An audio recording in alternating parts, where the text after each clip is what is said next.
everyone, thank you for watching. Today's video is going to be a First Impression Friday follow-up video. So a couple weeks ago, I actually did two back-to-back First Impression Friday videos. I will have both of those listed down below. And as always, when I do First Impression videos, I like to come back and give a follow-up and give my reviews and let you know what I thought about the products that I was testing out for the first time in those videos. So if you would like to see some reviews from my First Impression videos, why don't we go ahead and get started. Alrighty, so first up, the First Impression Friday video that I did was featuring a lot of drugstore affordable products. And one item I am really bummed about because I really enjoyed it in the First Impression video and I thought I was going to be pretty darn happy with this foundation. It was the Maybelline Super Stay foundation. It's one of their new foundations out there, and when I was trying it, I thought, oh my gosh, this is really full coverage. It looks really nice on the skin. It's just leaving a nice, like, flattering finish to my face, and I was very excited about it in the First Impression video. I'm not holding it up and I'm not showing it because I actually did end up returning it, unfortunately. Unfortunately, what I noticed with that foundation after having it on for a couple of hours is that it oxidizes and it turns me pretty dark, but also pretty orange. I got the shade 130, and that shade it was like a shade or two lighter than I normally would wear in the Maybelline foundations because I really enjoy Maybelline foundations. I've been buying them for a long time. I have a lot in my collection, and so my shade was sold out, so I went a couple shades lighter and I thought no big deal, you know, it's winter, I'm typically more pale, it'll be fine. But after I have it on, and I mean, it takes a while because it took me a while to notice the first time I was wearing it, and even the second time I was wearing it, I was like, wait a second, why do I look so different, you know, 3-4 hours later? Why do I look so orange? So I realized that it oxidizes on me, and as I've been watching more reviews for this foundation, a lot of people are saying the exact same thing. And a lot of people are saying the same thing as me too, is that it is a nice full coverage foundation and it does look nice on the skin, except it turns colors on me. So unfortunately, I ended up deciding to return it, and I wasn't going to. It was $11, which I thought it was a little bit cheaper, but when I did return it, it was $11. And I wasn't going to because I was like, you know what, I like the way it looks. Like, it's fine. I can make it work. Like, I can make this work. But I can't, like, I mean, when you're orange, what are you supposed to do about that? So I did end up returning it to Ulta, which I was very bummed about. So unfortunately, that one it did not work out for me. I really wanted to love it. I thought I was going to love it. That was one on a first impression. I truly thought I was gonna love that foundation, but it did not work for me. Bummer. The next one though, I did really enjoy. This is also from Maybelline, and it's their Total Temptation Brow Definer. Some of these reviews in here are going to be a little bit overlapped from my Black Friday haul follow-up. I also try to do follow-up videos with every single haul that I do, and some of these items were mentioned in the Black Friday haul, but then I also did a first impression with them. So I have reviewed this one in my Black Friday haul follow-up, and I also just put it in my December 2017 Makeup Monthly in the favorite section. This is a freaking bomb brow pencil. I love it.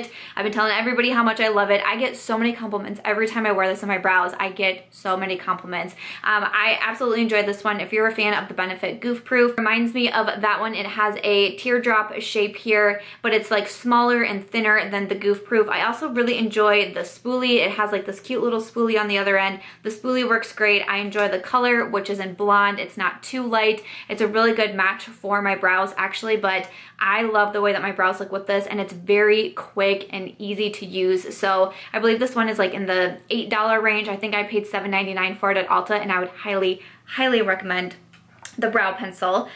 The eyeshadow palette that I used in that first impressions video also had me pretty darn excited, and I'm still excited over this one. This is from Sleek Makeup, and it is their eyeshadow palette in When the Sun Goes Down. I believe this is $13 on the Ulta website. I really enjoy that you get a mirror. A lot of times with like affordable or drugstore palettes, you don't always get that mirror. I did say in that first impression video, when I opened it up, I was like, okay, like none of the colors necessarily like really jumped out at me, or you know, when I opened it up, I kind of like did the whole judging a book by its cover. I was like, oh, I don't know, I might like it. And I really enjoyed the look that I created in that first impressions video. I've used this palette, I believe, at least 2 more times. I believe it's been 3 more times. I've used almost every single shade out of here, and I am really impressed. I have to say, for $13, this is a nice eyeshadow palette, and I think that you could create some really pretty looks with it.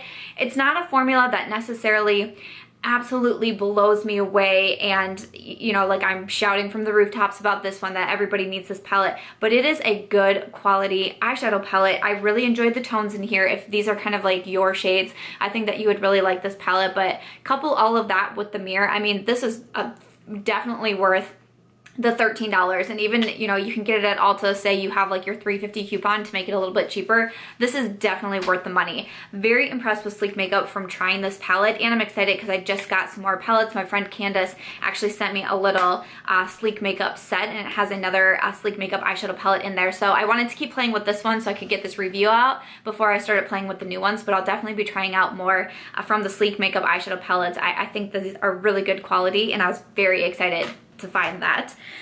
The highlight that I used in that video is from e.l.f. and this is, oh, it doesn't say on the packaging anymore, but it's in Mermaid Tail is the shade name, and it's one of their holographic highlighters, I think is just what they're called. So it's basically, you have 2 different shades here, and if you can tell kind of when I push the packaging back and forth that you can see there's that bit of holographicness to it.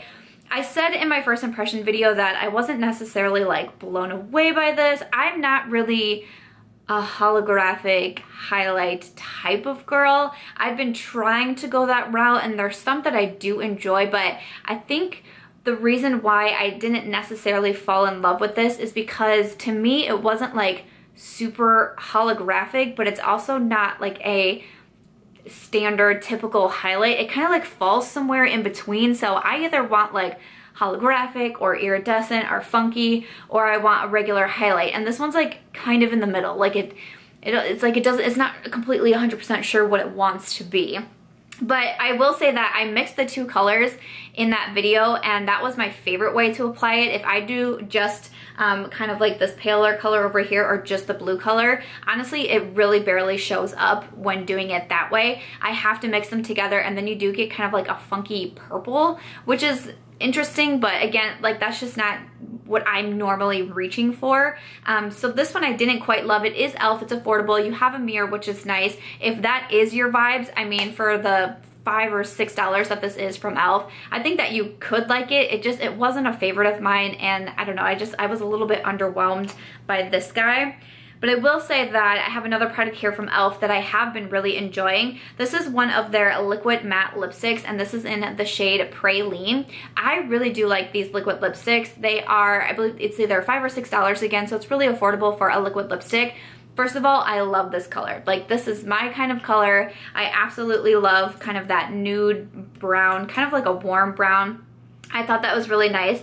I also really enjoy the applicator. It reminds me of the Smashbox Always On liquid lipsticks, and also the MAC Retro Matte liquid lipsticks that have this type of applicator where it's kind of like flat and then it's pointy, because I don't wear a lot of lip liner, so it's really easy to kind of line my lips with this as well. So I love the color. I love the applicator.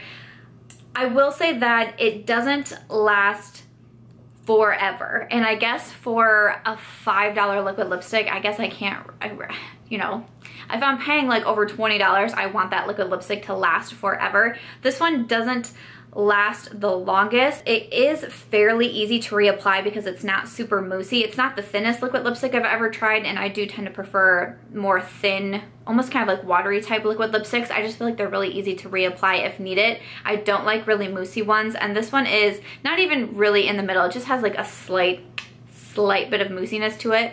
But the other downside to this one is that it is pretty drying. So when I was wearing it for the full day, when I was doing the first impressions, I noticed probably within like 3 hours of wearing it that I was like, why do my lips feel so funny? Like I couldn't quite figure out what was going on, and then I was like, oh my gosh, they're dry. And I'm like, oh man, I wonder if it's, you know, the liquid lipstick. So I've been testing it out. I mean, I've worn this probably at least 10 times, trying it out, and I like it if I put some sort of like lip balm underneath, then it helps with the drying. Or if I'm going for a gloss mood, I like having this on and then I'll top it with a bit of gloss, because that way it also helps with the dryness factor. So I can't say it's my favorite liquid lipstick ever. I think it's good, and I think it's good for the price. If you don't mind a little bit of drying, or if you just prefer wearing lip balms under your liquid lipstick anyways, I think that you could get along with it. But yeah, those are some of my pros and cons. I mean, obviously makeup is totally personal preference, so, you know, maybe I said something in a con that's a pro to you or whatnot, but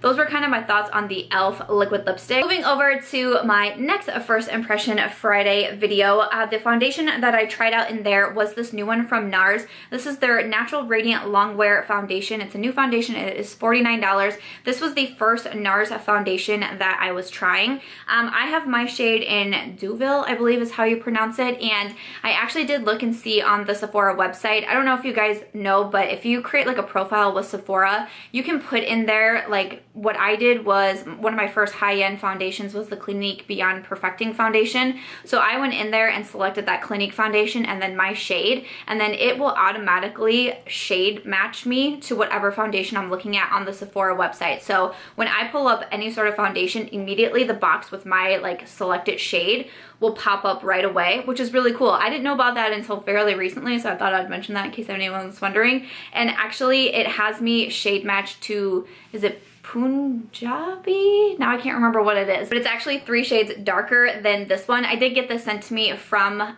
Nars, which is super awesome, and you know, it's not the best shade match ever for me, but I can definitely make it work. I was wearing it in my latest Will I Buy It video, and you know, I thought it was just fine. I just do some more contouring and bronzing and all of that, and I think it's fine. But I just thought I would mention that because it was really cool to go in there and see what actually is my correct shade, and it was, because I thought this was a little light, so technically it has me at 3 shades darker than that one. Anyways, moving on from shade selection, because that's not really what this is all about.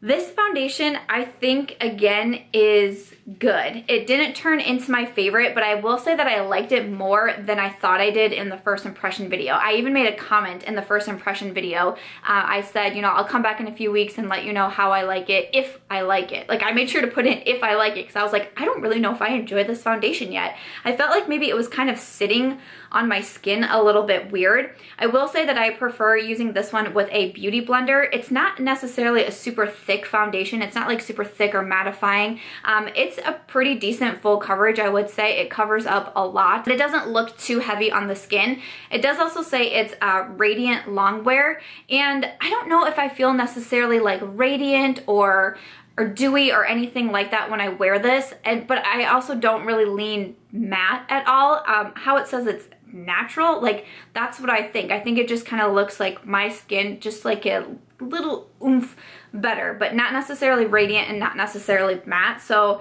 that was something that I found kind of interesting. It is a liquidy foundation. It does say to shake well, and I do suggest that. But again, sometimes with more liquidy foundations, I prefer a brush to get a little bit more coverage. But with this one, I still prefer using a beauty blender to blend it out. $49 I do feel like is, you know, pretty pricey for the foundation. But I actually, as I've been trying it more and more, I really did consider getting my correct shade range, purchasing it from Sephora. I think maybe if it were to like go on sale, or if Sephora was having some sort of discount, like if the VIB sale was coming up, I honestly think that I would purchase this in my correct shade, because I still do like it. So I feel like that says something too. I still do like it. I just wanted to say that it didn't turn into an absolute favorite. I've been seeing this mentioned in a lot of favorites videos recently, and it's just not a favorite for me. I think it's okay. But if you're someone who you don't like a super radiant foundation, you don't like to be super matte at the same time, you kind of just want like your skin but maybe a little bit smoothed out, like a little bit nicer looking, cover the imperfections, I think that you would really like this foundation. Just for me personally, what I prefer with foundations, I tend to like to look a little bit more on the dewy side, especially right now because I am dry. So I think that's maybe something that's not completely pulling me over to the favorite side, but I do still think it is pretty good. A little bit of product goes a long way, and yeah, I have it saved in my Sephora loves list. I might end up getting my correct shade of this. So moving on to the bronzer that I tried there. I tried this one from Glamour Dolls in collaboration with Lisa Frank. It's just called the Bitten and Bronzed Matte Bronzer. I still really do like this bronzer, and it is still out of stock. It was out of stock when I filmed that first impressions video, and it's still out of stock. This is only $4.99, which I don't think is a bad price. You get quite a bit of bronzer as well. You can just see it's a matte bronzer. It is a fairly warm bronzer, but sometimes I kind of like that. So I don't mind this bronzer at all. I think it applies really nicely. It's very easy to blend. It doesn't look patchy at any point, and even though it is warmer, I still don't feel like there's some bronzers that are just so pigmented. You have to kind of make note of that and make sure you go in with a light hand and really build it up. I don't feel like I've ever really gone overboard with this bronzer, so I really did enjoy this one. I wish it would come back in stock. I know a lot of people have been really excited over this bronzer and are trying to get their hands on it. If it does come back in stock, I would be able to recommend it. I really do like it. I had a couple Colourpop products in there as well, and again, I reviewed these in my Black Friday haul follow-up video, but the first one here is the Colourpop Brow Pencil, and this one is the, oh, it doesn't say on here. I think this is called like their Precision Brow Pencil, and I got mine in the shade Dope Taupe. I really enjoyed this pencil as well. I would say that I enjoyed the Maybelline one more though. If I had to choose, since I've been trying out a couple new brow products recently, I would actually choose the Maybelline. I do like the Colourpop one though. I don't like that when you twist it up, you cannot then twist it down. So I never want to twist it up too far knowing I can't twist it down. So like as I'm doing my brows, I find myself kind of constantly having to keep pushing that up. It's something that's super small, but I don't, you know, I don't have that with a lot of my other brow pencils. But the tip, which again, I don't want to push up because then I can't put it down. It is really small and precise. It kind of reminds me of like the Benefit Precisely My Brow, and it does have a nice spoolie on the other end. I believe these are only $5, which is very affordable.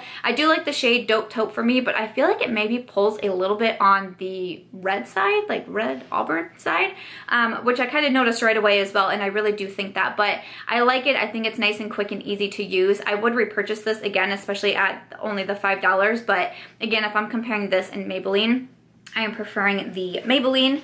And then the eyeshadow palette that I used in that video was the Dream Street palette in collaboration with Kathleen. I do like this eyeshadow palette. I was really excited when I did that first impression video. I love the look I created, and I was really excited over these shades. And I actually just mentioned this one in my Underwhelming makeup products video because I was really hyped for this palette, and I love Kathleen. And I think especially the first time that I used it, I was so excited about it. And then as I've been continually using this, I mean, I've played with this probably 8 times, I want to say, and as I've been playing with it more, I kind of realized that I wasn't as hyped as I thought I was going to be over this one, but I do still like it. You know, most of the products that I mentioned in that Underwhelming video I like. I just didn't end up like losing my mind over like I thought I was going to. So I like this one. The majority of the shades are really nice. There's a few that don't quite show up to me, and then there was a few in here that I think are maybe just kind of like too similar to one another, so I feel a little bit limited in the makeup looks that I can create, but I really enjoyed the Colourpop Pressed Shadow Formula. I really like their palettes. Again, like I wish they would come with a mirror. Like the Sleek Makeup one is $13, it comes with a mirror. This one I believe was $16. I would still recommend it for the $16 if you do like these types of shades. They're nice and blendable, and for the majority they do work fairly well. So I still like it. I didn't quite fall in love with it like I thought I was going to, but it's still a nice affordable eyeshadow palette.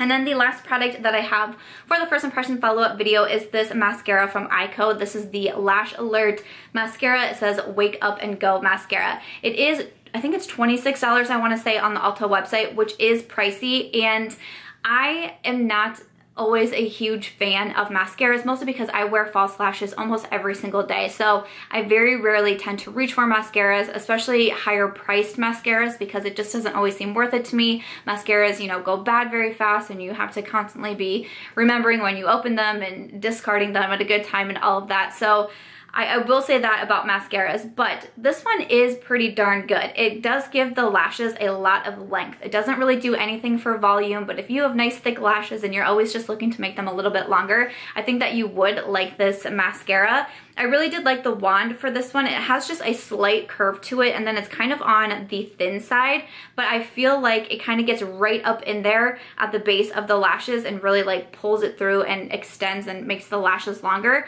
So I do like all of that. I just think $26 is kind of high priced, especially for me, but it does say it gives them volume, curl, and definition, and I don't really know if I mean, I don't see any sort of volume. Curl a little bit, like length and curl, I would say. If that's what you're looking for in a mascara, I think you could find it for this one, but a lot of times if I'm not wearing lashes and I am just going for mascara, I need something that gives me volume and length, so this isn't necessarily the one that I would reach for, but it was still decent. It's just, I think, going to depend on what your mascara needs are, and if you're someone who is a big mascara fan, you might like this one. I just thought the $26 was a little bit pricey, but I thought this one was pretty good, but again, not a favorite. But after that, those are all the products that I tried out in my recent first impression videos.